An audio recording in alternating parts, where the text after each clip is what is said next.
സല്ലല്ലാഹു അലൈഹി വസല്ലമ വിളിച്ചിട്ട് ദുആയിരുന്നു, അള്ളാഹു നിങ്ങൾക്ക് കരുത്ത് നൽകട്ടെ, ആരോഗ്യം നൽകട്ടെ. 94 വയസ്സ് വരെ ഈ സഹാബി ജീവിച്ചിട്ട് ഒരു വാർദ്ധക്യത്തിന്റെ ഒരു അടയാളം ആ മനുഷ്യനെ ബാധിച്ചതായിട്ട് കണ്ടില്ല എന്നാണ് ആ സഹാബിയെ. അത്ഭുതകരമാണ്, അത്ഭുതകരം. നബി സല്ലല്ലാഹു അലൈഹി വസല്ലമ ദുആ ചെയ്ത കൂട്ടത്തിൽ ഒരിക്കൽ ദുആ ചെയ്തു, അല്ലാഹുമ്മ ബാരിക് ലി ഉമ്മത്തി ഫീ ബുകൂരിഹാ, അല്ലാഹുവേ എന്റെ ഉമ്മത്തിന് പ്രഭാതങ്ങളിൽ അനുഗ്രഹം ചെയ്യണമേ. നബി സല്ലല്ലാഹു അലൈഹി വസല്ലമ എന്തെങ്കിലും സംഗതിക്ക് പുറപ്പെടുകയാണെങ്കിൽ ഉച്ചക്ക് മുമ്പ് അവ്വലുൻ നഹാറിലാണ് അതിന് തുടക്കം കുറിച്ചിരുന്നതെന്നാണ്, ഉച്ചക്ക് ശേഷമല്ല. ഈ ദുആയാണ് അല്ലാഹുമ്മ ബാരിക് ലി ഉമ്മത്തി ഫീ ബുകൂരിഹാ, എന്റെ ഉമ്മത്തിന് ദിവസങ്ങളുടെ തുടക്കത്തിൽ പ്രഭാതത്തിൽ ബർക്കത്ത് ചെയ്യണമേ. അതുകൊണ്ട് നബി സല്ലല്ലാഹു അലൈഹി വസല്ലമ എന്തെങ്കിലും വിഷയം തുടക്കം കുറിക്കുകയാണെങ്കിൽ യുദ്ധ സൈന്യങ്ങൾ അയക്കുന്നത് വരെ അവ്വലുൻ നഹാറിൽ പകലിന്റെ ആദ്യഘട്ടത്തിൽ ചെയ്തിരുന്നു എന്നാണ്. അതുകൊണ്ട് ഈ ഉമ്മത്തിൽ അതൊരു ആചാരം പോലെ പലരും അവിടുത്തെ സുന്നത്തിനെ പിൻപറ്റിക്കൊണ്ട് ചെയ്തു. വലിയ കാര്യങ്ങൾക്ക് തുടക്കം കുറിക്കാൻ മധ്യാഹ്നമല്ല, സായാഹ്നമല്ല, പ്രഭാതമാണ് പൂർവാഹനം. പ്രഭാതമല്ല, പൂർവാഹനം, ഉച്ചക്ക് മുമ്പുള്ള അവ്വലുൻ നഹാർ. കാരണം പുണ്യനബി ദുആ ചെയ്തു പോയി സല്ലല്ലാഹു അലൈഹി വസല്ലം. നമ്മളടുക്കൽ എന്ത് പുണ്യകർമ്മമാണുള്ളത്? ഒരു പുണ്യകർമ്മവും ഇല്ലാത്ത നമ്മൾ പാപികൾ, അള്ളാഹുവിന്റെ മുമ്പാകെ പ്രാർത്ഥനയ്ക്ക് വേണ്ടിയിട്ട് നിലകൊള്ളുന്നവരായ നമ്മൾ പരിശുദ്ധ നബി സല്ലല്ലാഹു അലൈഹി വസല്ലമയുടെ സ്നേഹവും സലാത്തും കൈമുതലായിക്കൊണ്ട് കോയി നേകി പാസ് മേരേ നാ അമൽ ഹേ മുസ്തഫ സല്ലല്ലാഹു അലൈഹി വസല്ലം കാലി കമലി മേ ഛുപാലോ ഷാഫേ റോസേ ജസാ. പ്രതിഫല ദിവസത്തിന്റെ ശുപാർശകനെ സല്ലല്ലാഹു അലൈഹി വസല്ലം, ഞങ്ങൾ പുണ്യകർമ്മങ്ങൾ ചെയ്യാൻ കഴിയാത്ത ഞങ്ങളെ അവിടുത്തെ കമ്പിളി പുതപ്പിൽ പുതപ്പിക്കണമേ. സ്നേഹത്തിന്റെ കാരുണ്യത്തിന്റെ കാവ്യപ്രവാഹമാണ് സല്ലല്ലാഹു അലൈഹി വസല്ലം. അനുഗ്രഹീതമായ ഈ സദസ്സ്, ദുആയുടെ ഈ സദസ്സ്, പുണ്യ റസൂൽ തിരുമേനി സല്ലല്ലാഹു അലൈഹി വസല്ലം മനസ്സുകളിൽ നിറഞ്ഞു നിൽക്കുന്ന ഈ സദസ്സ് അത് സമാപ്തിയിലേക്ക് പോവാണ്. ആ രണ്ട് വിഷയം, ഒന്ന് ദജ്ജാലിന്റെ ആഗമനം, ഒന്ന് പരിശുദ്ധ നബിയുടെ വഫാത്ത് സല്ലല്ലാഹു അലൈഹി വസല്ലം. ദജ്ജാലിന്റെ ആഗമനത്തെക്കുറിച്ച് നമ്മൾ പലപ്പോഴും പല വേദികളിലും സൂചിപ്പിച്ചിട്ടുള്ളതാണ്. നിങ്ങളൊക്കെ പലപ്പോഴും പല വേദിയിലും കേട്ടിട്ടുണ്ടാകാനും സാധ്യതയുള്ള വിഷയമാണ്. പക്ഷെ അക്കാര്യത്തിൽ ഏറ്റവും കൂടുതൽ മനുഷ്യനെ ചിന്തിപ്പിക്കേണ്ട വിഷയം, ദജ്ജാൽ ഇതുവരെ വന്നിട്ടില്ല, പക്ഷേ ഈ ലോകത്ത് ജീവിച്ചു പോയ വിശ്വാസികൾ അഖിലവും ഇന്നോളം ഇന്ന് ജീവിച്ചിരിക്കുന്നവരും നമസ്കാരത്തിലെ തഹിയ്യാത്തിൽ ദജ്ജാലിൽ നിന്ന് അല്ലാഹുവിനോട് അഭയം തേടിക്കൊണ്ടിരിക്കുന്നു. മിൻ ഫിത്നത്തിൽ മസീഹിദ് ദജ്ജാൽ. കണ്ണോടിച്ചു പോവാൻ മാത്രം നമ്മൾ ചെയ്യണം. ദജ്ജാൽ വന്നിട്ട് ആളുകളെ വഴിപഴിപ്പിക്കാൻ നോക്കും, ആളുകളെ വിശ്വസിപ്പിക്കാൻ ശ്രമിക്കും, സ്വയം ദൈവം ചമയും. അലാ തുഅ്മിനു ബി, എന്നെ കൊണ്ട് നിങ്ങൾ വിശ്വസിക്കുകയില്ലേ എന്ന് ദജ്ജാൽ നേരിട്ട് വന്നിട്ട് ചോദിക്കുന്നതാണ്. ഒറ്റ ശ്വാസത്തിൽ കടലിലെ വെള്ളം മോന്തി കുടിക്കും ദജ്ജാൽ. ദജ്ജാൽ മലകളോളം വളരും. ദജ്ജാൽ മരിച്ച മനുഷ്യന്റെ അടുക്ക് വന്നിട്ട് കുമ്പി ഇതിരി, എന്റെ അനുമതിയോടെ നീ എഴുന്നേൽക്ക്. രോഗിയുടെ അടുക്കൽ വന്നിട്ട് അവനെ ശിഫയാക്കും. വഴിപിഴച്ച ആളുകൾ, മുനാഫിക്കുകൾ, മാർഗം തെറ്റിയ ആളുകൾ ദജ്ജാലിന്റെ അനുയായികളായിട്ട് മാറും. പക്ഷേ മുഅ്മിനീങ്ങളുടെ മുമ്പിൽ ദജ്ജാൽ വരുമ്പോ മുഅ്മിനീങ്ങൾ പറയുന്നു, പരിശുദ്ധ റസൂൽ പറയാണ് സല്ലല്ലാഹു അലൈഹി വസല്ലം, വല്ലാഹി മാ സൽതു ഇല്ലാ ഈമാനൻ ഇന്നക ദജ്ജാലു അല്ലതി അഖ്ബർനാ അൻഹു നബിയ്യു സല്ലല്ലാഹു അലൈഹി വസല്ലം. നിന്നിൽ ഞങ്ങൾ വിശ്വസിക്കുന്ന പ്രശ്നമില്ല, ഞങ്ങളുടെ നബി ഞങ്ങൾക്ക് മുൻകൂട്ടി താക്കീതായിട്ട് മുന്നറിയിപ്പ് നൽകിയ ദജ്ജാലാണ് നീ എന്ന് പരിശുദ്ധ നബി സല്ലല്ലാഹു അലൈഹി വസല്ലമ പഠിപ്പിച്ചതിന്റെ അടിസ്ഥാനത്തിൽ ഈ ഉമ്മത്തിലെ മുഅ്മിനുകൾ പറയുന്നതാണ്, അല്ലാഹു അവരിൽ നമ്മെയും നമ്മുടെ പിന്തുടർച്ചക്കാരായ സന്താന പരമ്പരകളെയും ഉൾപ്പെടുത്തുമാറാകട്ടെ. ദജ്ജാൽ ഇറങ്ങുന്നതിന്റെ ലക്ഷണങ്ങളായി ഇന്ന് ലോകത്ത് കാണപ്പെടുന്ന എന്തൊക്കെയോ സംഗതികൾ, ലോകത്ത് കാണപ്പെടുന്ന ദുരന്തങ്ങൾ, ലോകത്ത് നടമാടിക്കൊണ്ടിരിക്കുന്ന അനീതികൾ, ദജ്ജാലുമായിട്ട് ഏറ്റുമുട്ടുന്നവരെ കുറിച്ച് പരിശുദ്ധ റസൂൽ പറയാണ് സല്ലല്ലാഹു അലൈഹി വസല്ലം. എത്രമാത്രം സൂക്ഷ്മമായിട്ടാണ് ഈ സംഭവിക്കാൻ പോകുന്ന കാര്യങ്ങൾ പരിശുദ്ധ റസൂൽ സല്ലല്ലാഹു അലൈഹി വസല്ലം ഊന്നി പറഞ്ഞിരിക്കുന്നത്. ദജ്ജാലുമായിട്ട് ഏറ്റുമുട്ടിയിട്ട് ദജ്ജാൽ ഒരാളെ വധിക്കും. നബി സല്ലല്ലാഹു അലൈഹി വസല്ലം പറയാണ്, ഫയദ്ഖുലുൽ ജന്ന, ആ മനുഷ്യൻ അവിടെ വെച്ച് തന്നെ സ്വർഗ്ഗത്തിൽ പ്രവേശിക്കും. ദജ്ജാലിനോട് ഏറ്റുമുട്ടുന്നവൻ ദജ്ജാൽ സിറിയയിലേക്കും ബൈത്തുൽ മുഖദ്ദസിലേക്കും നീങ്ങും.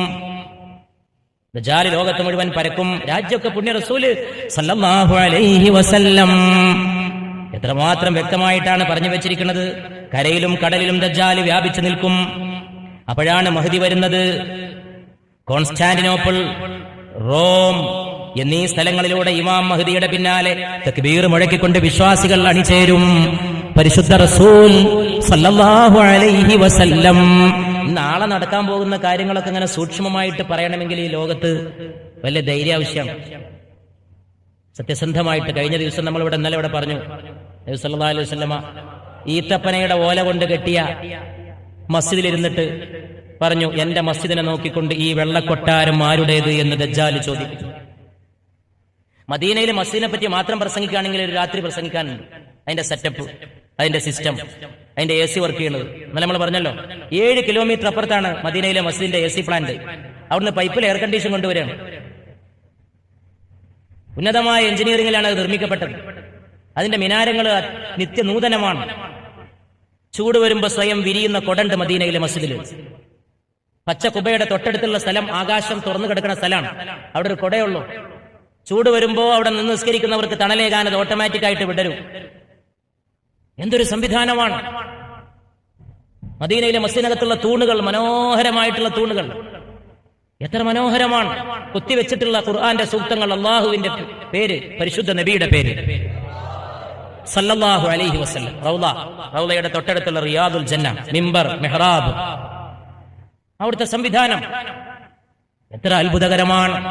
പക്ഷേ ഒരു ഈത്തപ്പന ഓല കൊണ്ട് കെട്ടിയ മഴ പെയ്താൽ ചോർന്നൊലിക്കുന്ന ഒരു മസ്ജിദിലിരുന്നിട്ട് എന്റെ ഈ മസ്ജിദിനെ നോക്കിക്കൊണ്ട് ദജ്ജാൽ ചോദിക്കും, ആരുടേതാണ് ഈ വൈറ്റ് പാലസ് എന്ന്, ഈ വെള്ളക്കൊട്ടാരമെന്ന്. അപ്പോൾ മദീനയിലെ ആളുകൾ വിളിച്ചു പറയും, ഹാദാ ഖസ്റു മുഹമ്മദി. എന്റെ മദീനക്കാര് ദജ്ജാലിനോട് പറയും, ഇത് മുഹമ്മദിന്റെ പാലസാണ് സല്ലല്ലാഹു അലൈഹി വസല്ലം. മദീനയിലേക്ക് പ്രവേശിക്കാൻ ഇങ്ങനെ ലോകത്ത് സത്യം പറഞ്ഞിട്ട് അല്ലേ, ഇത് പറയുമ്പോ സത്യത്തിന്റെ ഒരു ഊക്കെത്രയാ. അത് അങ്ങനെ തന്നെ നടക്കണ്ടേ? അങ്ങനെ തന്നെ നടന്നിട്ടില്ലെങ്കിൽ ആ പറഞ്ഞ ആളെ ഈ 1500 കൊല്ലക്കാലം ലോകത്ത് എത്ര പേര് അതിന്റെ പേരിൽ അവിശ്വസിക്കും? നഊദു ബില്ലാഹ്. പക്ഷേ ഇത് സത്യസന്ധതയിൽ മുങ്ങിക്കുളിച്ച മുത്ത് മുഹമ്മദാണ് സല്ലല്ലാഹു അലൈഹി വസല്ലം. ആരുടേതാണ് ഈ വൈറ്റ് പാലസ്? മദീനയുടെ പരിസരത്തൂടെ ഈ വിനീതൻ ചുറ്റിക്കറങ്ങിയിട്ടുണ്ട്. ദജ്ജാൽ വന്നു നിൽക്കുന്ന സ്ഥലം, ദജ്ജാൽ വന്നു നിൽക്കുന്ന മല, ഇതൊക്കെ റെക്കോർഡാണ് ഹദീസിൽ. എവിടെ ദജ്ജാൽ വന്നു നിൽക്കും? പരിശുദ്ധ ഹറമിലേക്ക് ദജ്ജാൽ പ്രവേശിക്കാൻ ശ്രമിക്കും. പക്ഷേ എന്റെ മദീനയിൽ പ്രവേശിക്കാൻ ദജ്ജാലിന് സാധിക്കില്ല. പാമ്പ് അതിന്റെ മാളത്തിലേക്ക് മടങ്ങുന്ന പോലെ എന്റെ മദീനയിലേക്ക് എന്റെ ദീന് തിരിച്ചു മടങ്ങി വരുമെന്ന് മുഹമ്മദ് മുസ്തഫ. ഇതൊക്കെ മദീനത്ത് പോകുമ്പോൾ ഓർക്കണം. ഇതൊക്കെ നിങ്ങൾ ഓർക്കണം.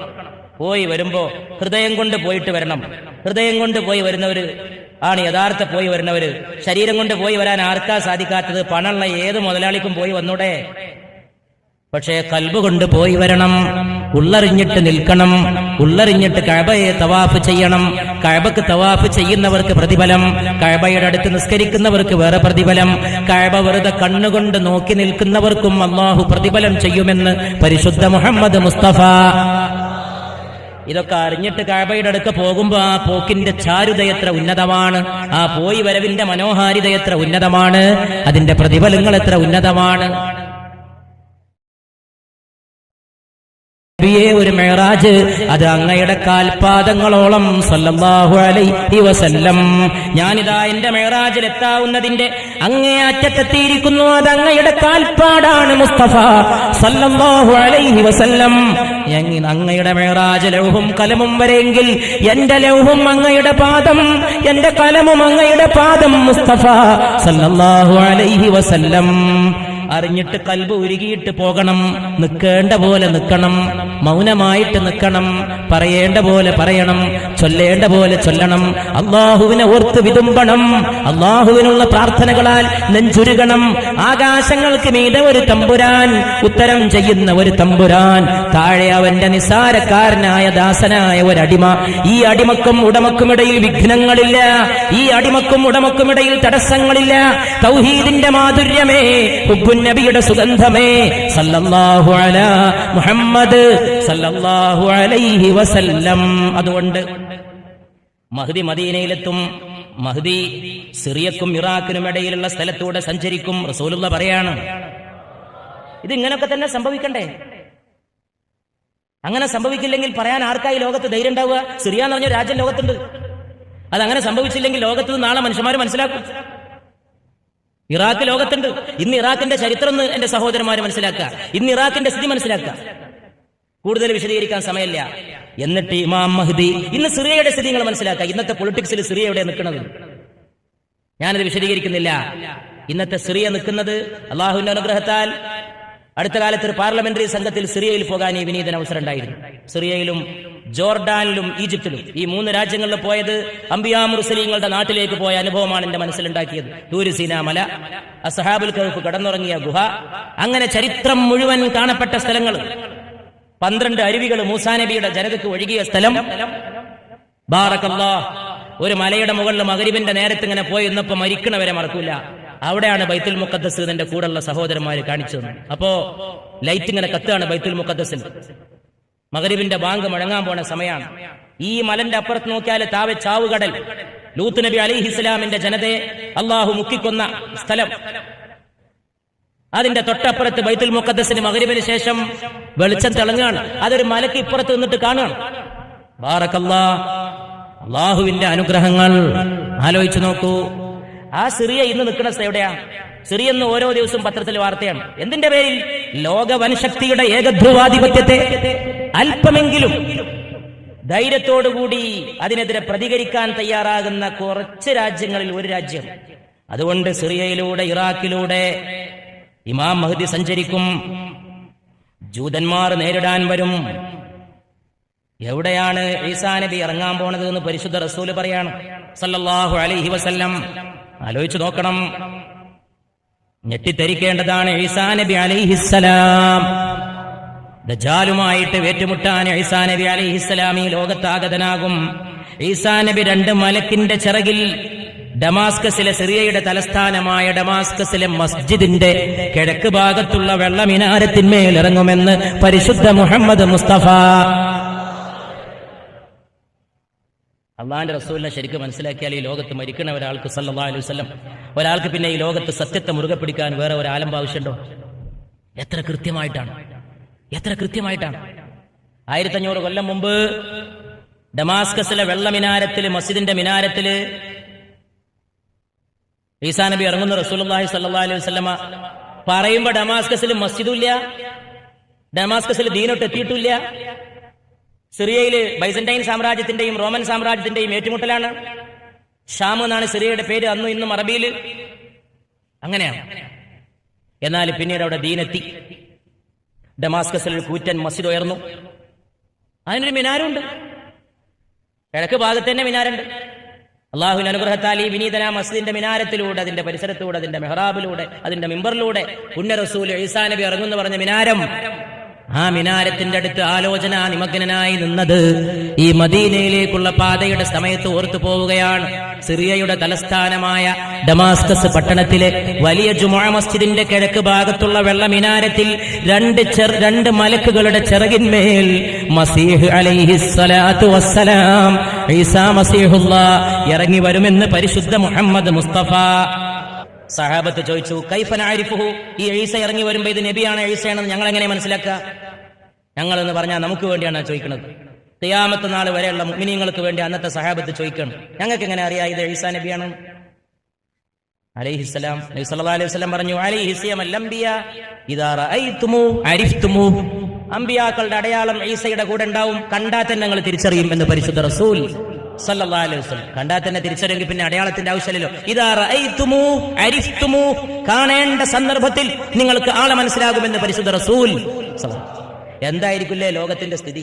മനുഷ്യന്റെ നെഞ്ചത്ത് കയറി നിൽക്കുന്ന ഏകാധിപതികളാൽ പാവപ്പെട്ട ജനങ്ങൾ ആർത്തട്ടഹസിക്കുന്ന ഈ ലോകത്ത് നടക്കാൻ പോകുന്ന ഈ സംഭവ വികാസങ്ങളുടെ ഗതി എന്തായിരിക്കും? പാവപ്പെട്ട ഓമന മക്കളുടെ അപ്പത്തിന്റെ ചട്ടിയിൽ ബോംബിട്ട് കൊടുത്തിട്ട് എല്ലാ ദിവസവും രാത്രി ടെലിവിഷൻ വാർത്തയിൽ വന്ന് അട്ടഹസിക്കുന്ന ഏകാധിപത്യ സർവാധിപതികളുടെ ക്രൂരദംഷ്ടങ്ങളിൽ കിടന്ന് ഈ ലോകത്തെ പാവങ്ങളും മർദ്ദിതരും ബലഹീനരും ചൂഷിതരും പാവപ്പെട്ട മുഴുവൻ ജനവിഭാഗങ്ങളും ആണുങ്ങളും പെണ്ണുങ്ങളും. ഇറാഖിലെ കുട്ടി കുവൈത്തിൽ ആശുപത്രിയിൽ വലത്തേ കൈയില്ല, ഇടത്തേ കൈയില്ല, വലത്തേ തൊടല്ല, ഇടത്തേ തൊടല്ല, എല്ലാം കഴിഞ്ഞിട്ട് പറയുന്നത് ഇറാഖിന്റെ കയ്യിൽ ഒരു മാരകായുധം ഉണ്ടായിട്ടില്ല. മുതലാളിത്തത്തിന്റെ അധികാരങ്ങളുടെ അമരസ്ഥാനത്തിരിക്കുന്നവരുടെ വിചാരം തങ്ങളുടെ സിംഹാസനങ്ങൾ എത്രയോ ഉന്നതമാണെന്നാണ്. അല്ലാഹുവിന്റെ സിംഹാസനമല്ലാതെ ഈ ലോകത്തേത് സിംഹാസനത്തിനാണ് നിലനിൽപ്പുള്ളത്?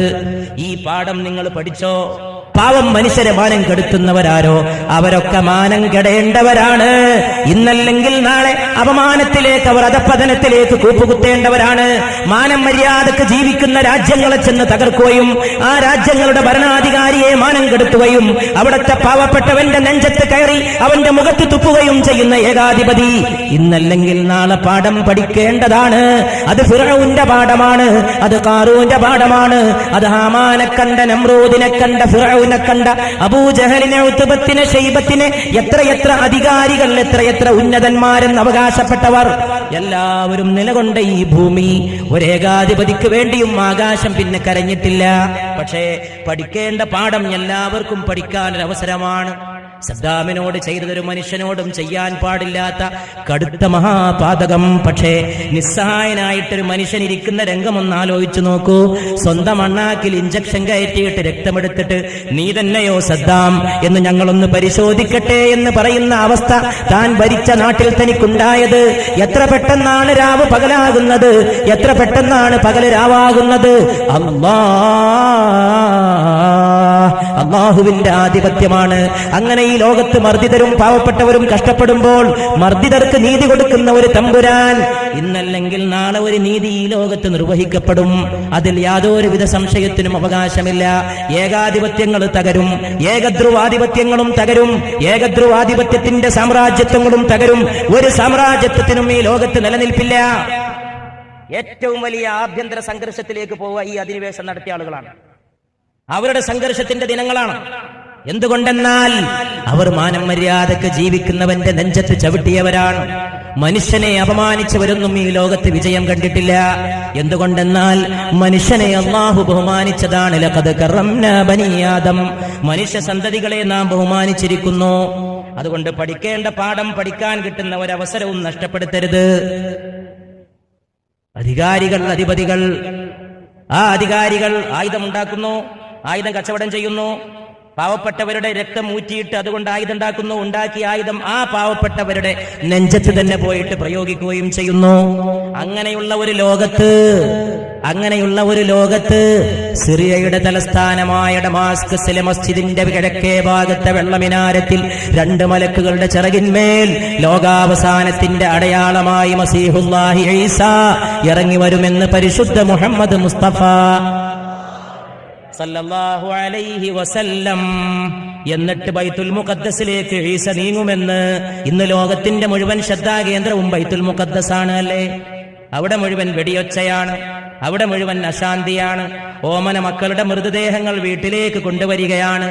ബുർഖയണിഞ്ഞ കുഞ്ഞു പെണ്ണുങ്ങൾ പോലും അവരുടെ അഭിമാനകരമായ അസ്തിത്വത്തിന് വേണ്ടി പുറത്തിറങ്ങുകയാണ്. ജീവിതം അവർക്ക് അങ്ങേയറ്റം കഷ്ടപ്പാടിലേക്ക് പോവുകയാണ്. പിറന്ന മണ്ണിന് വേണ്ടി പോരാടുന്നവൻ ഭീകരവാദി, അവരെ പോയിട്ട് അമർച്ച ചെയ്യുന്നവനോ വലിയ വലിയ പുരോഗമനവാദി. അവന് വേണ്ടി വാർത്തയിൽ ശബ്ദിക്കുന്ന ടെലിവിഷനുകൾ, അവന് വേണ്ടി നുണയെ സത്യമാക്കുന്ന, അവന് വേണ്ടി പച്ചക്കള്ളങ്ങളെ വാർത്തകളാക്കി പുറത്തുവിടുന്ന മീഡിയകൾ എല്ലാം അവന്റെ കൈപ്പിടുത്തത്തിൽ. പാവപ്പെട്ടവനെ ഭീകരവാദിയാക്കാൻ അവന്റെ കയ്യിൽ മാരകായുധങ്ങൾ.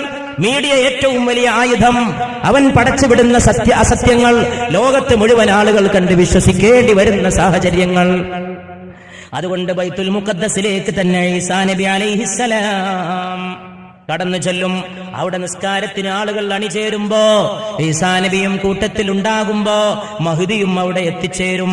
മഹ്ദി ചെല്ലുമ്പോ, ആളുകൾ നിസ്കാരത്തിന് അണിചേരുമ്പോ മഹ്ദി ഈസാ നബിയോട് പറയും, തഖദ്ദം യാ റൂഹല്ലാഹ് ഔ കലിമത്തല്ലാഹ്. അല്ലാഹുവിന്റെ റൂഹായ, അവന്റെ വചനമായ കലിമയായ ഈസാ മെഹ്റാബിലേക്ക് നിന്നിട്ട് ഞങ്ങൾക്ക് ഇമാമത്തിന് നിന്ന് നമസ്കരിച്ചാലും എന്ന് പറയുമ്പോ ഈസാ നബി അലൈഹിസ്സലാം, മറിയമിന്റെ മകൻ, ആകാശത്തിൽ നിന്ന് മലക്കിന്റെ ചിറകുകളിൽ ഇറങ്ങിയ മറിയമിന്റെ മകൻ പറയും,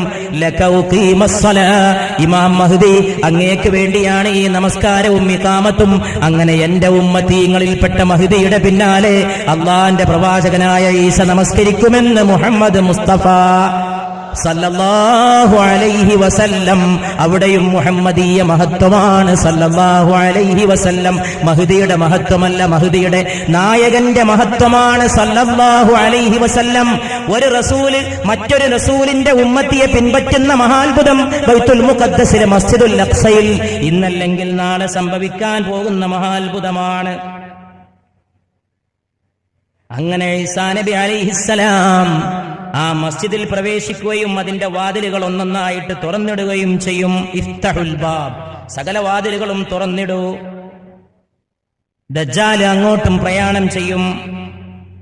നബി സല്ലല്ലാഹു അലൈഹി വസല്ലം പറയാണ്, മിന്നല്ലദീ യുസല്ലി ഖൽഫഹു ഇബ്നു മറിയം, മറിയമിന്റെ മകൻ നമസ്കരിക്കുന്ന ഇമാമും എന്റെ ഉമ്മത്തികളുടെ കൂട്ടത്തിലുണ്ടെന്ന് പരിശുദ്ധ റസൂൽ സല്ലല്ലാഹു. എത്ര അഭിമാനത്തോടെയാണ് 1500 കൊല്ലം മുമ്പുള്ള അവിടുത്തെ ധീരമായ വചനം. സല്ലല്ലാഹു അലാ മുഹമ്മദ് സല്ലല്ലാഹു അലൈഹി വസല്ലം, സല്ലല്ലാഹു അലാ മുഹമ്മദ് സല്ലല്ലാഹു അലൈഹി വസല്ലം. അവിടുത്തെ തിരുനെഞ്ചിന്മേൽ സലാത്ത്, അവിടുത്തെ തിരുഹൃദയത്തിന്മേൽ സലാത്ത്, അവിടുത്തെ തിരുനയനങ്ങളിൽ സലാത്ത്, അവിടുത്തെ കവിൾത്തടങ്ങളിൽ സലാത്ത്, അവിടുത്തെ അധര കുസുമങ്ങളിൽ സലാത്ത്, അവിടുത്തെ പാദങ്ങളിൽ സലാത്ത്, അവിടുത്തെ ഹസ്തങ്ങളിൽ സലാത്ത്, അവിടുത്തെ തേജോരൂപത്തിൽ സലാത്ത്, അവിടുത്തെ മിന്നിമറിയുന്ന പ്രകാശസ്വരൂപത്തിൽ സലാത്ത്. സല്ലല്ലാഹു അലാ മുഹമ്മദ് സല്ലല്ലാഹു അലൈഹി വസല്ലം. അങ്ങനെ ആ ഇതിഹാസം അതിന്റെ അവസാനത്തിലെത്തും.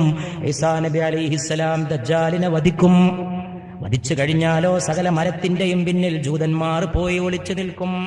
യാ അബ്ദല്ലാ, ഓരോ മരവും വിളിച്ചു പറയും, ഫഇന്ന ഖൽഫി യഹൂദിയൻ, ഓരോ മരത്തിന്റെ പിന്നിലും ഒളിച്ചിരിക്കുന്നവനെ മുഅ്മിനീങ്ങൾക്ക് മരം കാട്ടിക്കൊടുക്കുമെന്ന് മുഹമ്മദ് മുസ്തഫ സല്ലല്ലാഹു.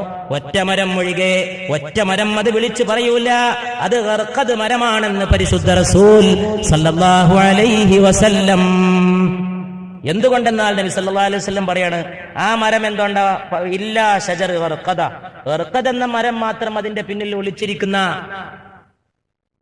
ജൂതനെ പറ്റി വിവരം കൊടുക്കില്ല. കാരണം ഫഇന്നഹു മിൻ ഷജറിൽ യഹൂദ്, അത് അവരുടെ മരങ്ങളിൽപ്പെട്ട മരമാണെന്ന് പരിശുദ്ധ റസൂൽ സല്ലല്ലാഹു അലൈഹി വസല്ലം പറയുന്നു. അങ്ങനെ മഹ്ദി നാട് ഭരിക്കും 40 ദിവസം അല്ലെങ്കിൽ 9 വർഷം, അങ്ങനെയുള്ള അഭിപ്രായങ്ങൾ. ഈസാ നബി അലൈഹിസ്സലാം 40 വർഷം ഭൂമിയിൽ വളരെ യശസ്സോടെ അന്തസ്സോടെ നിലകൊള്ളും. 9 വർഷത്തെ ഈസാ നബിയുടെ ഈ ഭൂമിയിലുള്ള ജീവിതത്തിന്റെ അവസാന കാലത്തിനിടയിൽ യജൂജ് മഅജൂജ് പ്രത്യക്ഷപ്പെടും. എന്റെ ഉമ്മത്തുകളെ, നിങ്ങളുടെ കൂട്ടത്തിൽ ആരെങ്കിലും ദജ്ജാലിന്റെ കാലത്ത് ജീവിക്കാനിട വന്നാൽ നിങ്ങൾ സൂറത്തുൽ കഹ്ഫിന്റെ ആദ്യ ഭാഗം പാരായണം ചെയ്തു കൊള്ളണം. ചില ഹദീസുകൾ സൂറത്തുൽ കഹ്ഫിന്റെ അവസാന ഭാഗം എന്ന് പരിശുദ്ധ റസൂൽ സല്ലല്ലാഹു അലൈഹി വസല്ലം. മനസ്സിലായിട്ടുണ്ടോ? വെള്ളിയാഴ്ച സൂറത്തുൽ കഹ്ഫിന് പ്രത്യേകത അല്ലേ? 2 വെള്ളിയാഴ്ചയിലെ ജുമുഅ, ആ 2 വെള്ളിയാഴ്ചയിലെ ദിവസങ്ങൾക്കിടയിൽ കാവലാണ്, 2 ഷെറുകൾക്കിടയിലുള്ള സുരക്ഷിതത്വമാണെന്ന് പരിശുദ്ധ റസൂൽ സല്ലല്ലാഹു അലൈഹി വസല്ലം. ആ വെള്ളിയാഴ്ചയിൽ സൂറത്തുൽ കഹ്ഫിന്റെ പാരായണം ഉത്തമമാക്കി നബി സല്ലല്ലാഹു അലൈഹി വആലിഹി വഅസ്ഹാബിഹി വസല്ലം ആ സൂറത്തുൽ കഹ്ഫിന്റെ മഹത്വം നമ്മളെ പഠിപ്പിച്ചു. സല്ലല്ലാഹു അലാ മുഹമ്മദ് അലൈഹി വസല്ലം, സല്ലല്ലാഹു അലാ മുഹമ്മദ് അലാ മുഹമ്മദ് സല്ലല്ലാഹു അലൈഹി വസല്ലം. ജീവിച്ചിരിക്കുന്ന നിങ്ങളുടെ ദുആക്ക് വേണ്ടി മോഹിക്കുന്നു. അതുകൊണ്ട് നമ്മളെ മാതാപിതാക്കളെ ഓർക്കുക. ഞാനിവിടെ നിൽക്കുമ്പോൾ എൻ്റെ പ്രിയ പിതാവിനെ ഓർക്കുന്നു. ഈ പറയുന്ന വാക്ക് മുഴുവൻ അവിടുന്ന് പഠിപ്പിച്ചു തന്നത്. ജീവിതത്തിൽ എന്തെങ്കിലും നന്മണ്ടെങ്കിൽ മുഴുവൻ അവിടുന്ന് കാട്ടിത്തന്നു. ചെറുപ്പത്തിലെ ഉസ്താദും ഗുരുനാഥനും അധ്യാപകനും ശിക്ഷകനും രക്ഷകനും ഒക്കെ ആയിട്ട് നടന്നത് പിതാവ്. എൻ്റെ ജീവിതത്തിൽ ചെറുപ്പത്തിൽ കണ്ട ഏറ്റവും വലിയ മാതൃക എൻ്റെ പിതാവ്. അല്ലാഹു തആല നമ്മുടെ മാതാപിതാക്കളെ കാത്തുരക്ഷിക്കുമാറാകട്ടെ. അല്ലാഹു അവരുടെ സ്വർഗങ്ങൾ, പരലോകത്ത് അവർക്ക് സ്വർഗത്തിൽ ഉന്നതമായ വാസസ്ഥാനങ്ങൾ കൊടുക്കണേ അല്ലാഹ്. ഇത്രയേറെ പുണ്യ റസൂലിനെ പറ്റി പറഞ്ഞിട്ട് സലാത്ത് ഇങ്ങനെ നിൽക്കുകയാണ് ഈ അന്തരീക്ഷത്തിൽ. ഇവിടൊക്കെ സലാത്തുണ്ട്, ഇവിടൊക്കെ സലാത്താണ്, സലാത്താണ്. ആ കാണുന്നതും ഈ കാണുന്നതൊക്കെ സലാത്താണ്. അത് നമ്മളെ മാതാപിതാക്കളെ ഓർക്കുക. ഇവിടെ ഇരുന്നിട്ട് നല്ലോണം ഓർക്കുക. നിങ്ങൾക്ക് പ്രായമായിട്ട് നിങ്ങൾക്ക് മാതാപിതാക്കളുണ്ടോ? എന്നാൽ നിങ്ങൾ ഇന്ന് ഈ മദീനയിലേക്കുള്ള പാതയിൽ നിന്ന് തിരിച്ചു പോകുമ്പോൾ സന്തോഷത്തോടെ, വന്നപ്പോഴുള്ള സന്തോഷത്തെക്കാൾ ഒന്നുകൂടി കൂടുതൽ സന്തോഷിച്ചിട്ട് പോകണം. എന്റെ ഉപ്പ ഇപ്പോഴും ജീവിച്ചിരിക്കുന്നു, എന്റെ മാതാവ് ഇപ്പോഴും ജീവനോടെ ഇരിക്കുന്നു, എനിക്ക് പ്രായമായിട്ടും അവരുണ്ട്. അല്ലാഹു തആല അവർക്ക് ദീർഘായുസ് കൊടുക്കട്ടെ. ഇന്നലെ നമ്മൾ വൃദ്ധസദനങ്ങളെ പറ്റി പറഞ്ഞിട്ടാ തുടങ്ങിയത്. വൃദ്ധസദനങ്ങൾ നമ്മുടെ മാതാപിതാക്കളുടെ സദനങ്ങളും ജീവിതമൊക്കെ നമ്മളോടൊപ്പമാണ്. മനുഷ്യനെ മാനിക്കുകയും രോഗികളെ ഓർക്കുകയും ബലഹീനരെ മനസ്സിൽ കൊണ്ടു നടക്കുകയും ചെയ്യാനുള്ള ഒരു സിദ്ധി അള്ളാഹു നമ്മുടെ ജനതക്കും ചെറുപ്പക്കാർക്കും എപ്പോഴും പ്രദാനം ചെയ്യുമാറാകട്ടെ. അധികമായിട്ട് ആനന്ദിക്കാൻ ഈ ലോകത്ത് അവസരമുണ്ടോ? കടന്നു പോകേണ്ട ദിനങ്ങളിലേക്ക് നമ്മൾ കടന്നു പോയിക്കൊണ്ടേയിരിക്കുന്നു. നമ്മുടെ മഹാന്മാരായ നേതാക്കൾ പോയി, അല്ലേ? എത്രയോ പോയി. നിറഞ്ഞ കണ്ണോടെ നമ്മുടെ കൈപിടിച്ച് കുലുക്കിയവർ, നമ്മോടൊപ്പം ഇരുന്നവർ എല്ലാവരും കടന്നുപോയി. മരണത്തിലേക്കുള്ള നമ്മുടെ യാത്ര നമ്മൾ തുടരുന്നു. ഒരു ദിവസം, ഒരു നിമിഷമെങ്കിലും, ഒരു നിമിഷം ഇവിടെ ഇരുന്നു കൊണ്ടെങ്കിലും എൻ്റെ സഹോദരന്മാരെ, സഹോദരിമാരെ ഓർക്കുക. മരിക്കുന്ന ആ നിമിഷം, ഞാൻ മരിക്കുകയാണെന്ന് നിങ്ങളും ഞാനും അറിയുന്ന ആ നേരം, രക്ഷയില്ല. ഇതെന്റെ അവസാനത്തെ സന്ദർഭമാണ്, ഇതെന്റെ അന്ത്യവേളയാണെന്ന് ബോധ്യപ്പെടുന്ന ഒരു നേരം. ഭാര്യ എവിടെയോ ഉണ്ട്, ഭർത്താവ് എവിടെയോ ഉണ്ട്, മക്കൾ എവിടെയോ ഉണ്ട്, കുറെ ഗൾഫില്, കുറെ നാട്ടില്, ബന്ധുക്കൾ കാണാമയ്യ, പറയാമയ്യ, അവരെ വിളിക്കാനുള്ള ശക്തിയില്ല. നാവ് ബലഹീനമായി പോവുകയാണ്. ശരീരത്തിന്റെ സകല സിരകളിൽ നിന്നും എന്തോ തന്റെ പ്രാണൻ ചിറകിട്ടടിച്ച് പറന്നു പോകുന്നതിന്റെ അനുഭവമാണ്. അപ്പൊ ഇത് തന്നെയാണ് ആ മരണം. ഇതാണ് ഇത്രയും കാലം കാത്തുനിന്ന ആ മരണം. അസ്തമയമേ, അസ്തമയമേ, എന്റെ ജീവിതം അസ്തമിക്കുകയാണ് എന്ന് ബോധ്യപ്പെടുന്ന നേരം, ഇനി എനിക്ക് ഈ ഭൂമിയിൽ ഒരു നിമിഷമില്ല, എന്റെ പ്രവർത്തനങ്ങൾക്ക് അന്ത്യമായി എന്ന് ബോധ്യപ്പെടുന്ന നേരം, കൊണ്ടുപോയിട്ട് കബറടക്കുന്ന നേരം, കബറടക്കിയിട്ട് മൂടുകല്ല് വെച്ചിട്ട് ആ മനുഷ്യനെ മുഴുവനായിട്ട് കബറിൽ ഒതുക്കിയിട്ട് മടങ്ങുന്ന നേരം, ആ ഒരു സന്ദർഭത്തെ പറ്റി പുണ്യ റസൂലിന്റെ ഒരു വാക്കുണ്ട്, സല്ലല്ലാഹു അലൈഹി വസല്ലം. നിങ്ങളുടെ ബന്ധുക്കൾ നിങ്ങളെ കബറടക്കിയിട്ട് തിരിച്ചു പോകുമ്പോൾ അവർ നടന്നു പോകുന്നതിന്റെ ചെരുപ്പിന്റെ ശബ്ദം നിങ്ങൾ കബറിൽ വെച്ച് കേൾക്കുമെന്ന് മുഖ്ബിർ സാദിഖ് മുഹമ്മദ് സാദിഖുൽ അമീൻ. ഈ ഹദീസ് ആദ്യം കണ്ട ദിവസം എന്റെ ജീവിതത്തിലുണ്ടായ നടുക്കം ഇപ്പോഴും എന്റെ നെഞ്ചത്ത് താപം പോലെ നിലകൊള്ളുന്നു. എന്തൊരു ഹദീസാണത്, എന്തൊരു വാക്കാണത്! ബന്ധുക്കൾ നിങ്ങളെ കബറടക്കിയിട്ട് തിരിച്ചു പോകുമ്പോ അവരുടെ ചെരുപ്പിന്റെ ശബ്ദം നിങ്ങൾ കേൾക്കുമെന്ന് പരിശുദ്ധ മുഹമ്മദ് മുസ്തഫ. എന്താണത്? പോകല്ലേ എന്ന് പറയാൻ മോഹമുണ്ട്. എന്നെ ഈ മൺകൂടയിൽ ഒറ്റക്കാക്കിയിട്ട് പോവുകയാണോ എന്ന് വിളിച്ചു പറഞ്ഞ് കരയാൻ ആഗ്രഹമുണ്ട്. ഒറ്റക്കൊരു വീട്ടിൽ കിടക്കാത്ത മനുഷ്യനാണ്. രാത്രി സമയമായാൽ പേടിയാണ്. ആ മനുഷ്യനെ ഒറ്റക്ക് കബറിലാക്കിയിട്ട് ബന്ധുക്കൾ നിഷ്കരുണം മണ്ണുവാരി എറിഞ്ഞിട്ട് പോകുമ്പോ, അവര് നടന്ന് പിരിഞ്ഞു പോകുമ്പോ, അവരുടെ ചെരുപ്പ് മണ്ണിൽ ചവിട്ടുമ്പോ ആ കരപരാ ശബ്ദം നിങ്ങൾ കബറിൽ വെച്ച് കേൾക്കുമെന്ന് പരിശുദ്ധ റസൂൽ സല്ലല്ലാഹു അലൈഹി വസല്ലം. ഈ ഈസാ നബി ഇറങ്ങും, ഈ ഡമാസ്കസ്, ഈ സിറിയ എന്നൊക്കെ പറഞ്ഞ നബിയെ ഈ പറയണത് സല്ലല്ലാഹു അലൈഹി വസല്ലം. ഓർക്കാൻ സമയമുണ്ടോ? തിരക്കിട്ട പാച്ചിന്റെ ഇടയിൽ എപ്പോഴെങ്കിലും ഒന്ന് നിൽക്കാൻ സമയമുണ്ടോ? ഒന്ന് നിൽക്കാൻ സമയമുണ്ടോ? ആർത്തിയുടെ പിന്നാലെയുള്ള ഓട്ടപ്പാച്ചിലിനിടയിൽ ഈ വക സത്യങ്ങൾ ഓർക്കാൻ സമയമുണ്ടോ? മരണം എല്ലാവരെയും പിടികൂടി. ഈ ലോകത്തത് പിടികൂടാൻ സാധ്യതയില്ലാത്ത, പാടില്ലാത്ത വല്ല വ്യക്തിത്വവും ഉണ്ടായിരുന്നെങ്കിൽ അത് പരിശുദ്ധ റസൂൽ സല്ലല്ലാഹു അലൈഹി വസല്ലം.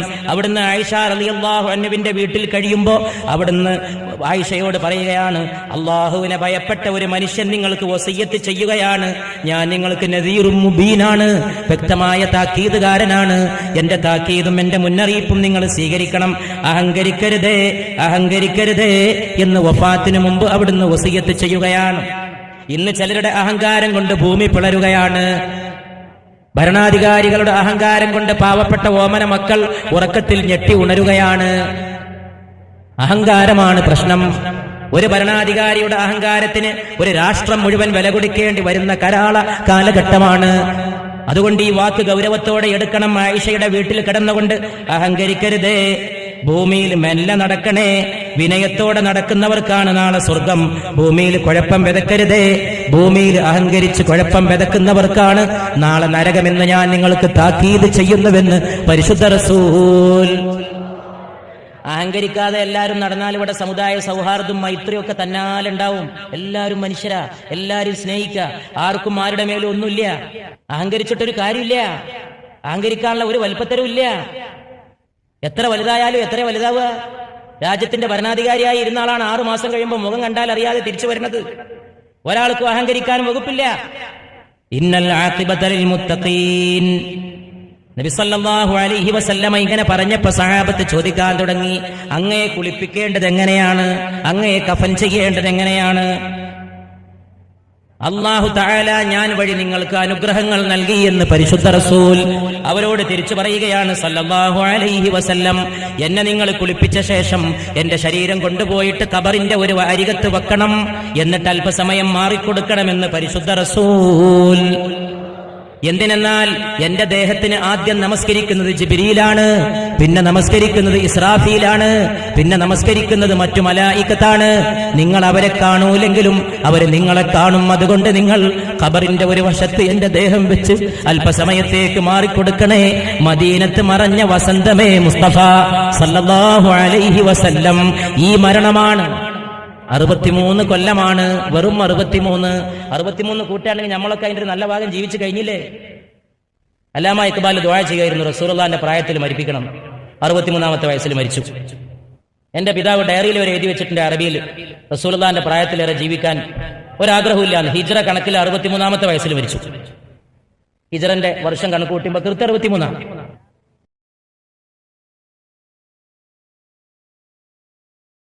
63 ഒരാവറേജ് മെച്ചപ്പെട്ട പ്രായമെങ്കിൽ ഈ ലോകത്ത് 63 മുസ്തഫാന്റെ പ്രായം സല്ലല്ലാഹു അലൈഹി. ആരെങ്കിലും ചിന്തിക്കുന്നുണ്ടോ ഭൂമിയിൽ ഒരുപാട് കാലം കഴിഞ്ഞുപോയി എന്ന്? ആർക്കുണ്ട് ഇത് ഓർക്കാൻ സമയം? ആർക്കുണ്ട് ഈ കാര്യം ഓർക്കാൻ സമയം? അതുകൊണ്ട് എന്റെ കാര്യത്തിൽ നിങ്ങൾ ഖബറിൽ എന്റെ മയ്യിത്ത് മാറ്റിവെക്കണം. ആദ്യം എന്റെ കുടുംബം നമസ്കരിക്കണം, പിന്നെ എന്റെ സഹാബത്ത് നമസ്കരിക്കണം. എന്റെ കാര്യത്തിൽ അട്ടഹസിച്ച് കരഞ്ഞു വിലപിച്ചിട്ട് എന്നെ ബുദ്ധിമുട്ടിക്കരുതേ എന്ന് പരിശുദ്ധ റസൂൽ സല്ലല്ലാഹു അലൈഹി വസല്ലം. എന്റെ ശേഷം ഈ ദീൻ വിശ്വസിക്കുന്ന മുഴുവൻ ആളുകൾക്കും നിങ്ങൾ എന്റെ സലാം അറിയിക്കണേ എന്ന് പരിശുദ്ധ റസൂൽ. ആ സലാം അറിയിക്കാൻ വേണ്ടി പറഞ്ഞയക്കപ്പെട്ട കൂട്ടരിൽപ്പെട്ട ഒരു കൂട്ടരാണ് ഈ സമ്മേളിച്ചിരിക്കുന്നത്. നമ്മൾ ഈ സലാം തിരിച്ച് റൗളയിലേക്ക് അയക്കുകയാണ്. അസ്സലാത്തു വസ്സലാമു അലൈക യാ റസൂലല്ലാഹ്, അസ്സലാത്തു വസ്സലാമു അലൈക യാ ഹബീബല്ലാഹ്, അസ്സലാത്തു വസ്സലാമു അലൈക യാ നബിയല്ലാഹ്, അസ്സലാത്തു വസ്സലാമു അലൈക യാ സഫിയല്ലാഹ്, അസ്സലാത്തു വസ്സലാമു അലൈക യാ ഖലീലല്ലാഹ്, അസ്സലാത്തു വസ്സലാമു അലൈക യാ ഖീറത്തല്ലാഹ്, الصلاة والسلام عليك يا من أنجز وعده اللهم يا رسول الله اللهم صل على محمد وعلى آل محمد الصلاة والسلام عليك يا خير خلق الله. ആർക്കറിയാം ഈ അറബിക്കടലിനും റൗളക്കുമിടയിൽ വേറെ വൻകരയില്ലെന്ന്? ഇത് നേരെ ചൊവ്വേ ചെല്ലുന്നത് അങ്ങോട്ടാണെന്ന്. ഈ ഇളങ്കാറ്റ് സലാത്ത് വഹിച്ചുകൊണ്ട് സലാം വഹിച്ചുകൊണ്ട് കാറ്റ് വഹിക്കണമെന്നില്ല. എന്റെ മേൽ സലാത്തും സലാമും ചൊല്ലുന്നവർക്ക് അതെനിക്ക് എത്തിച്ചു തരാൻ സഞ്ചാരികളായ മലായികത്തിന് അല്ലാഹു ഈ ഭൂമിയിൽ ചുമതലപ്പെടുത്തിയിട്ടുണ്ടെന്ന് പരിശുദ്ധ മുഹമ്മദ് മുസ്തഫ സല്ലല്ലാഹു അലൈഹി വസല്ലം. ആരാണ് അങ്ങയുടെ പൂമേനി ഖബറിൽ ഇറക്കേണ്ടത്? സഹാബത്തിന്റെ ചോദ്യമാണ്. അത് മലായികത്ത് ചെയ്തുകൊള്ളും, എന്റെ കുടുംബം തൊട്ടുകൊടുത്താൽ മതിയെന്ന് പരിശുദ്ധ റസൂൽ സല്ലല്ലാഹു അലൈഹി വസല്ലം. ഇതൊക്കെ മദീനത്ത് പോയി നിൽക്കുമ്പോ ഓർക്കണേ. അങ്ങനെ ഓർക്കുന്ന കൂട്ടത്തിൽ ഒരു പാവപ്പെട്ട പാപി ഇവിടെ വെച്ചിങ്ങനെ പറഞ്ഞതും ഓർക്കണേ. ഇവന് വേണ്ടി ഒരു ദുആ ചെയ്യാൻ മറക്കരുത്. ഇവൻ മരണപ്പെട്ടുവെന്ന് കേട്ടാൽ ഒരു 3 സലാത്ത് ചൊല്ലാനും മറക്കരുത്. സല്ലല്ലാഹു അലാ മുഹമ്മദ് സല്ലല്ലാഹു അലൈഹി വസല്ലം, സല്ലല്ലാഹു അലാ മുഹമ്മദ് സല്ലല്ലാഹു അലൈഹി വസല്ലം, അല്ലാഹുമ്മ സല്ലി അലാ മുഹമ്മദ്. ഈമാൻ കിട്ടി മരിക്കുന്നതിനേക്കാൾ വലിയ സൗഭാഗ്യം എന്താണ്? സുന്ദരമായ ഒരു മരണത്തിൽ കവിഞ്ഞ ആനന്ദം എന്താണ്? അല്ലാഹുവേ ഞങ്ങളെ അനുഗ്രഹിക്കണമേ തമ്പുരാനെ. സ്വർഗത്തിലെ ഭവനം കാണിച്ചു കൊടുത്തിട്ടല്ലാതെ ഒരു നബിയെയും അല്ലാഹു മരിപ്പിച്ചിട്ടില്ല. ഞാനും ഈ ലോകത്തിൽ നിന്ന് പോകുന്നതിന് മുമ്പ് സ്വർഗത്തിലെ എന്റെ വീട് എന്റെ റബ്ബ് എനിക്ക് കാട്ടിത്തരുമെന്ന് പുണ്യ റസൂൽ. എന്നിട്ട് നബി ഉഹദിൽ പോയി. ഉഹദിൽ പോയപ്പോ ഉഹദിലെ ശുഹദാഇനെ പോയിട്ട് സിയാറത്ത് ചെയ്തിട്ട് പറഞ്ഞു, ഞാനും നിങ്ങളോട് ചേരാൻ പോവുകയാണ് സല്ലല്ലാഹു അലൈഹി വസല്ലം. എന്നിട്ട് തിരിച്ചു വന്നിട്ട് മിമ്പറിൽ കയറി. മദീനയുടെ മിമ്പർ, 2 മിമ്പറുണ്ട് മദീനയുടെ മസ്ജിദിൽ. അതിലൊരു മിമ്പറാണ് നബി സല്ലല്ലാഹു അലൈഹി വസല്ലമ ശരിക്കും ഉപയോഗിച്ച മിമ്പർ. മറ്റൊരു മിമ്പർ അവിടെ പിന്നീട് ഉണ്ടാക്കിയ മിമ്പറാണ്. ആ മിമ്പറിൽ കയറി. ആ മിമ്പറിൽ കയറിയിട്ട് പറഞ്ഞു, ഞാൻ ആദ്യം എത്തുന്നത് നാളെ ഹൗദുൽ കൗസറിലാണ്. സഹാബത്ത് വിങ്ങിപ്പൊട്ടി. എന്നിട്ട് പറഞ്ഞു, എന്റെ മിമ്പർ എന്റെ ഹൗദിന്റെ മീതയാണ്. ഇപ്പൊ ഈ മിമ്പറിൽ ഇരിക്കുമ്പോൾ എന്റെ ഹൗദുൽ കൗസർ ഞാൻ കണ്ടുകൊണ്ടിരിക്കുന്നുവെന്ന് പരിശുദ്ധ റസൂൽ. എന്താണ് സല്ലല്ലാഹു അലൈഹി. മദീനയിൽ പോയിട്ട് നിലം ചവിട്ടുമ്പോ ഈ ഓർമ്മയുണ്ടെങ്കിൽ അവന്റെ കൽബിൽ എത്ര വലിയ തഖ്വയാണ് കടന്നു വരിക.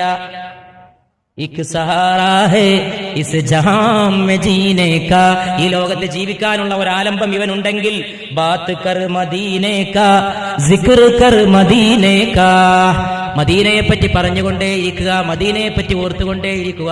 ഇതാണ് കുഴപ്പം പിടിച്ച ഈ ലോകത്ത് ജീവിക്കാനുള്ള ഇവന്റെ ആലംബം. അതുകൊണ്ട് അല്ലാഹുവേ, മരിക്കുന്നതിന് തൊട്ടു മുമ്പുള്ള സമയം വരെ ഈ തൗഫീഖിനെ എടുത്ത് ഞങ്ങളിൽ നിന്ന് നീക്കിക്കളയല്ലേ നാഥ. അവസാനവും ഈ സുഗന്ധത്തിൽ ജീവിക്കാനുള്ള തൗഫീഖ് ചെയ്യണേ നാഥ. അല്ലാഹുമ്മ ബിൻ നബിയിൽ മുസ്തഫ മുഹമ്മദിൻ.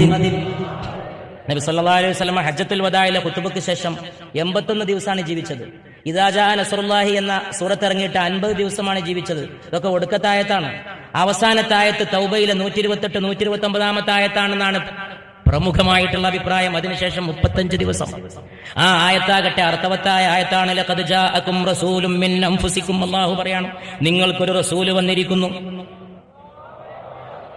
പ്രബലമായ റിപ്പോർട്ടിൽ ഇതാണ് ഖുർആനിലെ ഒടുക്കത്തെ ആയത്ത്, ഒടുക്ക ഇറങ്ങിയ ആയത്ത്. ലഖദ് ജാഅകും റസൂലും മിൻ അൻഫുസികും അസീസുൻ അലൈഹി മാ അനിത്തും, നിങ്ങൾക്കൊരു വിഷമം പറ്റുമ്പോഴേക്ക് ഹൃദയം നൊന്തു പോകുന്ന റസൂൽ. അല്ലാഹ് പറയാണ്, ആകാശങ്ങളുടെ തമ്പുരാൻ സാക്ഷ്യപ്പെടുത്തുകയാണ്, ഹരീസുൻ അലൈക്കും, നിങ്ങളുടെ കാര്യത്തിൽ വലിയ മോഹവും ജിജ്ഞാസയുമുള്ള റസൂൽ. ബിൽ മുഅ്മിനീന റഊഫുർ റഹീം, മുഅ്മിനീങ്ങളോട് അലിവും കാരുണ്യവുമുള്ള റസൂൽ. പിന്നീടുള്ള ദിവസങ്ങളിൽ നബി സല്ലല്ലാഹു അലൈഹി വസല്ലം കൂടുതലായിട്ട് 2 ദിക്റുകൾ ആവർത്തിക്കുമായിരുന്നു. സുബ്ഹാനകല്ലാഹുമ്മ വബിഹംദിക അല്ലാഹുമ്മ ഗഫിർലി, എനിക്ക് പുറത്തു തരണേ, നീ എത്ര പരിശുദ്ധൻ, നിന്നെ സ്തുതിക്കുന്നു. സുബ്ഹാനല്ലാഹി വബിഹംദി. ഒരു ദിവസം രാത്രി പെട്ടെന്ന് എണീറ്റുകൊണ്ട് മദീനയിലെ മസ്ജിദിന്റെ തൊട്ടടുത്തുള്ള ബഖീഇലെ ഖബർസ്ഥാനിലേക്ക് പുണ്യനബി പോയി സല്ലല്ലാഹു അലൈഹി വസല്ലം. ആയിഷ റളിയല്ലാഹു അൻഹയുടെ വിരിപ്പുന്നാണ് എഴുന്നേറ്റ് പോയത്. ആയിഷ റളിയല്ലാഹു അൻഹ പറയാണ്, എന്താ ചെയ്യുന്നത് നോക്കാൻ വേണ്ടി പതുങ്ങി ഞാനും പിന്നാലെ പോയി. കൂടെ 2 വീട്ടിലുള്ള ജോലിക്കാരായ കുട്ടികൾ കൂടി. ആ കുട്ടികൾ 2 പേര് അബൂ റാഫിയും അബൂ മുവൈഹബയും, 2 ആളും കൂടിയിട്ട് പിന്നാലെ പോയി. നബി സല്ലല്ലാഹു അലൈഹി വസല്ലമ പോകുമ്പോ തന്നെ തന്റെ പ്രിയപ്പെട്ട വീട്ടിലെ ജോലിക്കാരനായ കുട്ടിയെ ഉണർത്തിയിട്ട് പറഞ്ഞു, മോനെ, അല്ലാഹു ബഖീഉകാർക്ക് വേണ്ടി ദുആ ചെയ്യാൻ എന്നോട് കൽപ്പിച്ചിരിക്കുന്നു. ആ കുട്ടി കൂടെ പിന്നാലെ പോയി. ആയിഷ ബീവി പതുങ്ങിയിട്ട് മാറി നിന്നിട്ട് കണ്ടു നബി സല്ലല്ലാഹു അലൈഹി വസല്ലമ ബഖീയിൽ ചെന്നിരുന്നിട്ട് ദീർഘനേരം അവർക്ക് വേണ്ടി പ്രാർത്ഥിച്ചപ്പോ ഈ കുട്ടി പറയുകയാണ്, ഞാനും ഈ ബഖീയിൽ ഖബറടക്കപ്പെട്ട് കിടന്നെങ്കിലെന്ന് ഞാൻ മോഹിച്ചു പോയി. ഈ ദുആ എനിക്കും കിട്ടുമല്ലോ. അത്രത്തോളം അവരുടെ മഗ്ഫിറത്തിന് വേണ്ടി പുണ്യനബി പ്രാർത്ഥിച്ചു സല്ലല്ലാഹു അലൈഹി വസല്ലം. മദീനയിൽ കരൾ ഉരുക്കുന്ന ഒരു രംഗുണ്ട്. മസ്ജിദിന്റെ കുബ്ബ ഒരു ഭാഗത്ത്, തൊട്ടടുത്ത് ബഖീ ഖബർസ്ഥാൻ. അവിടെയാണ് ഫാത്തിമ റളിയല്ലാഹു അൻഹ കിടക്കുന്നത്. അവിടെയാണ് നബിയുടെ പെൺമക്കൾ പലരും കിടക്കുന്നത്. അവിടെയാണ് ഉസ്മാൻ റളിയല്ലാഹു അൻഹു കിടക്കുന്നത്. നബിയുടെ ഏക മകൻ ഇബ്രാഹിം അവിടെയാണ്.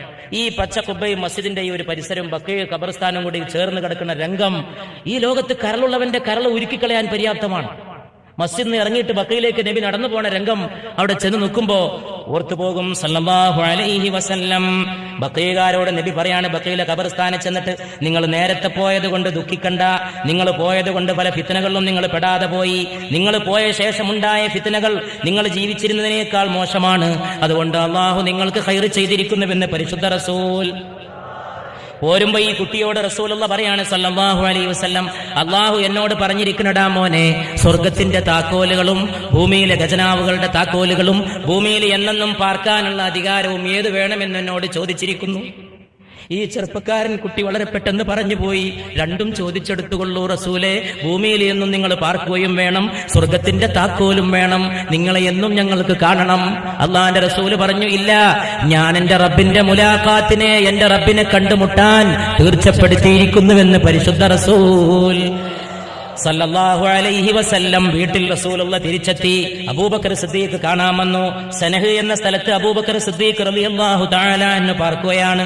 ആ പാർക്കുന്ന സ്ഥലം 2 മൈൽ അപ്പുറമാണ്. രോഗം മൂർച്ഛിച്ചു. വസിയത്തുമായിട്ട് റസൂലുള്ളാഹി സ്വല്ലല്ലാഹു അലൈഹി വസല്ലം വന്നപ്പോ അബൂബക്കർ സിദ്ദീഖിന്റെ മകനായ അബ്ദുറഹ്മാൻ വന്നപ്പോ കയ്യിൽ ഒരു മിസ്വാക്ക് ഉണ്ട്. നബി സല്ലല്ലാഹു അലൈഹി വസല്ലം മിസ്വാക്ക് ആവശ്യപ്പെട്ടു. ആയിഷ റളിയല്ലാഹു അൻഹ വാങ്ങിയിട്ട് സ്വന്തം പല്ലുകൊണ്ട് ചതച്ചിട്ടതിന്റെ മുഖഭാഗം മിനുസമാക്കിയിട്ട് നബിയുടെ കയ്യിൽ കൊടുത്തു. നബി അതുകൊണ്ട് പല്ല് തേച്ചു വഫാത്തിന് മുമ്പ്. ആയിഷ ബീവി പിന്നെ അഭിമാനത്തോടെ പറയാണ്, നബി സല്ലല്ലാഹു അലൈഹി വസല്ലമയുടെ മുഖത്തെ വിയർപ്പുമായി എന്റെ മുഖത്തെ വിയർപ്പ് അവസാനത്തെ ഘട്ടത്തിലും ചേർന്നിട്ടുണ്ട്. എന്റെ വീട്ടിൽ കിടന്നാണ് അവിടുന്ന് നിദ്ര കൊണ്ടത്. പിന്നെ ഫാത്തിമയുടെ വരവാണ്. മോളെ ഫാത്തിമയെ ആളയച്ചു വരുത്തി. ഫാത്തിമ വന്നിട്ട് ചോദിച്ചു, എങ്ങനെയുണ്ട് പിതാവേ? അവിടെ ഫാത്തിമ ബീവിയുടെ കാതിൽ ഒരു സ്വകാര്യം.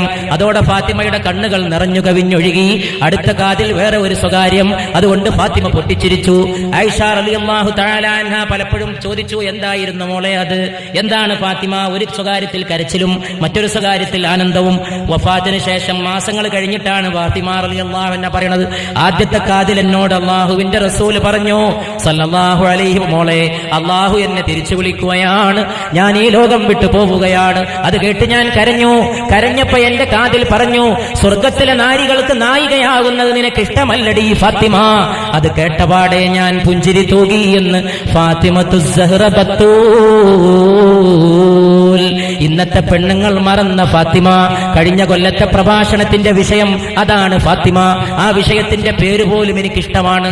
എവിടെ വെച്ചാണ് അല്ലാഹു അങ്ങനെ ഒരു പേര് ആ പ്രസംഗത്തിന് കൊടുക്കാൻ ഈ വിനീതന് തൗഫീക്ക് ചെയ്തതെന്ന് പോലും ഞാൻ ആലോചിക്കാറുണ്ട്. അതാണ് ഫാത്തിമ. എന്താണ് ഫാത്തിമ? അതാണ് ഫാത്തിമ. ഏതാണ് ഫാത്തിമ? അതാണ് ഫാത്തിമ. പറയാൻ കഴിയില്ല, വർണ്ണിക്കാൻ കഴിയില്ല. എങ്ങനെയുണ്ട് ഫാത്തിമ? പറയാൻ വാക്കുകളില്ല. അതാണ് ഫാത്തിമ. മഹത്വമാണ് ഫാത്തിമ റളിയല്ലാഹു അൻഹ. ആ ഫാത്തിമ ബീവി റളിയല്ലാഹു തആല അൻഹ വീട്ടിൽ വന്നു നബി സല്ലല്ലാഹു അലൈഹി വസല്ലമ. അവിടുത്തെ മുമ്പിൽ, ഫാത്തിമയുടെ മുമ്പിൽ ഫാത്തിമയുടെ കൈയെടുത്തിട്ട് തന്റെ കയ്യിൽ വെച്ചിട്ട് മുത്തം വെച്ചു.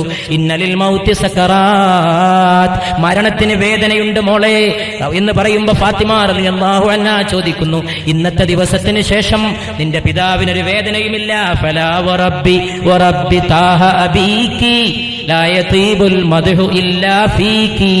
ഏ ഫാത്തിമ, മഹത്വമൂറുന്ന ഫാത്തിമ, അങ്ങേ ഞങ്ങളുടെ റബ്ബിനെ കൊണ്ട്, അങ്ങയുടെ പിതാവായ താഹ റസൂലിന്റെ റബ്ബിനെ കൊണ്ട് സത്യം, മുഴുവൻ മദ്ഹും അങ്ങേക്കാണ് ഫാത്തിമ റളിയല്ലാഹു തആല അൻഹ.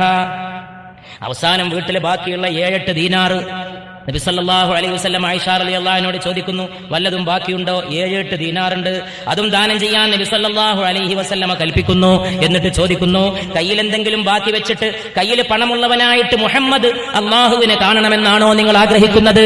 വീട്ടിൽ ബാക്കിയുള്ള ആ നാണയത്തൊട്ടും സദഖ ചെയ്യൂ ആയിഷ എന്ന് പുണ്യനബി മുഹമ്മദ് മുസ്തഫ സല്ലല്ലാഹു അലൈഹി വആലിഹി വഅസ്ഹാബിഹി വസല്ലമ പറയുകയാണ്. നബി സല്ലല്ലാഹു അലൈഹി വസല്ലമയുടെ വീട്ടിലേക്ക് നബി സല്ലല്ലാഹു അലൈഹി വസല്ലമ വഫാത്തായി. അവിടുത്തെ കൈകൾ താഴേക്ക് വീണു. അല്ലാഹുമ്മ ഫിർ റഫീഖിൽ അലാ. ഈ വഫാത്ത് വേറെ ഒരിക്കൽ അതിൻ്റെതായ രീതിയിൽ വിശദമായിട്ട് പറയാൻ അല്ലാഹു തൗഫീഖ് ചെയ്യുമാറാകട്ടെ. നമുക്ക് അല്ലാഹുവിന്റെ റസൂലിനോടുള്ള ആദരവും സ്നേഹവും പ്രകടിപ്പിക്കാനും നമ്മുടെ മരണം ഓർക്കാനും ഹിദായത്തോടെ മരണപ്പെടാനും അങ്ങനെ ഒരു തൗഫീഖ് റബ്ബേ ഞങ്ങൾക്ക് പ്രദാനം ചെയ്യണേ. നബി സല്ലല്ലാഹു അലൈഹി വസല്ലമ വഫാത്തായി. ഉമർ റളിയല്ലാഹു അൻഹു വാളെടുത്തുകൊണ്ട് വിളംബരം ചെയ്തു, നബി വഫാത്തായി എന്ന് വല്ലവനും പറഞ്ഞാൽ അവനെ ഈ വാളിന് ഞാൻ ഇരയാക്കും. ഉമർ റളിയല്ലാഹു അൻഹു പ്രസംഗിക്കുകയാണ് വീടിന്റെ മുമ്പിൽ. അപ്പൊ വീട്ടിലുണ്ടായിരുന്ന ഒരു സഹോദരി, കുടുംബത്തിൽപ്പെട്ട അസ്മാ, വനിതയായ സഹാബി, നബിയുടെ ശരീരം നോക്കിയിട്ട് പറയാണ്, നുബുവ്വത്തിന്റെ സീല് മറഞ്ഞതായിട്ട് ഞാൻ കണ്ടു. പെരടിയിലുണ്ടായിരുന്ന പ്രവാചകത്വത്തിന്റെ മുദ്ര അത് മറഞ്ഞു പോയതായിട്ട് കണ്ടപ്പോഴേ ഞങ്ങൾക്ക് ഉറപ്പാണ് വഫാത്തായെന്ന്. പക്ഷേ പുറത്ത് ഉമറിന്റെ പ്രസംഗമാണ്. സിദ്ദീഖുൽ അക്ബർ റളിയല്ലാഹു തആല എന്ന് വന്നുകൊണ്ട് ഖുർആനിക സൂക്തങ്ങൾ ഉദ്ധരിച്ച് പ്രസംഗിക്കുമ്പോൾ ഉമറിന്റെ കയ്യിൽ നിന്ന് വാള് താഴേക്ക് വീഴുന്നു. സിദ്ദീഖ് റസൂലിന്റെ വീട്ടിലേക്ക് കടന്നു. മകളായ ആയിഷയുടെ വീട്ടിലെത്തിയിട്ട് 2 കണ്ണിന്റെയും ഇടയിലുള്ള നെറ്റിയിൽ മുത്തം വെച്ചുകൊണ്ട് പറയുകയാണ്, അങ്ങ് ജീവിച്ചപ്പോഴും വിശുദ്ധി, അങ്ങയുടെ വഫാത്തിലും വിശുദ്ധി യാ റസൂലല്ലാഹ് സല്ലല്ലാഹു അലൈഹി വസല്ലം. നബിയുടെ പുണ്യമേനി കുളിപ്പിക്കാൻ അലിയും അബ്ബാസും, അബ്ബാസിന്റെ മക്കളായ ഫദലും, ഫദലിന്റെ സഹോദരനായ ഷക്റാനും, ഫദലിന്റെ സഹോദരനായ ഖസ്മും, വീട്ടിലെ കുട്ടികളായ ഉസാമയും ഷക്റാനും കുളിപ്പിക്കൽ നടക്കുമ്പോൾ വീട്ടിന്റെ പുറത്തുനിന്ന് അൻസാരികളായ സഹാബികൾ പറയുന്നു, ഈ പുണ്യകർമ്മത്തിൽ ഞങ്ങൾക്കും പങ്ക് തരണേ എന്ന്. അപ്പോൾ അലി റളിയല്ലാഹു തആല അൻഹു അൻസാരികളിൽപ്പെട്ട ഒരു സഹാബിയെ നബി സല്ലല്ലാഹു അലൈഹി വസല്ലമയുടെ ദേഹം കുളിപ്പിക്കുന്നതിന് വേണ്ടിയിട്ടുള്ള വെള്ളം കൊണ്ടുവരേണ്ട ചുമതലയിലേക്ക് ഏൽപ്പിക്കുകയാണ്. നമസ്കാരത്തിന് സമയമായി. നമസ്കാരത്തിൽ കുളിപ്പിക്കുമ്പോൾ അലി റളിയല്ലാഹു അൻഹു അല്ലാത്തവരൊക്കെ കണ്ണുകെട്ടി. കുളിക്കുമ്പോൾ ശരീരത്തിലൂടെ വസ്ത്രം നിലനിർത്തിക്കൊണ്ടാണ് പുണ്യമേനി കുളിപ്പിച്ചത്. വസ്ത്രം നീക്കണോ അതോ വസ്ത്രത്തിന്റെ മീതെ വെള്ളം ഒഴിക്കണോ എന്ന് അവിടെ കുളിപ്പിച്ചിരുന്ന കുടുംബത്തിൽപ്പെട്ടവർക്ക് സംശയം വന്നപ്പോ ഏതാനും സമയത്തേക്ക് അവരെ നിദ്ര പിടികൂടുകയും ആ നിദ്രയിൽ അവർ വിളംബരം കേൾക്കുകയും ചെയ്തു, അള്ളാഹുവിന്റെ റസൂലിനെ അവിടുത്തെ ശരീരത്തിൽ അണിഞ്ഞ വസ്ത്രത്തോടെ തന്നെ കുളിപ്പിച്ചാലും സല്ലല്ലാഹു അലാ മുഹമ്മദ്